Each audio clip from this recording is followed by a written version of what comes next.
tunapoadhimisha miaka 50 ya mfumo wa kitaasisi wa kiserikali na usimamizi wa elimu na mafunzo ya ufundi stadi, na tunapoadhimisha miaka 30 ya VETA, tunapata fursa kutafakari mabadiliko ambayo tumeyaona na jinsi tutakavyoweza kuyaboresha zaidi.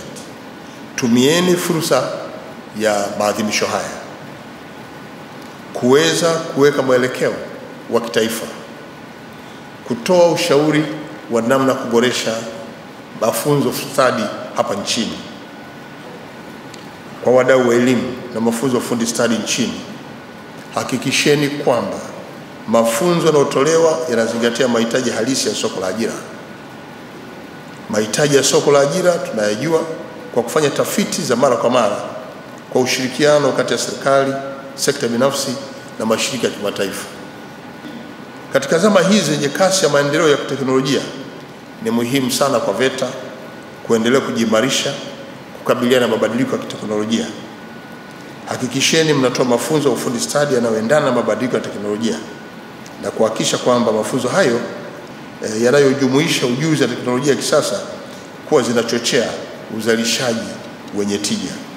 Kwa Wizara ya Elimu yenyewe, Sayansi na Teknolojia, kwa kushirikiana na Ofisi ya Rais TAMISEMI, pia Wizara ya Viwanda na Biashara, hakikisheni vyuo vya ufundi 65 vinavyoendelea kujengwa na serikali vinakamilika haraka ili kuongeza fursa za mafunzo katika wilaya kwa vijana wetu ili waweze kupata ufundi mapema iwezekanavyo.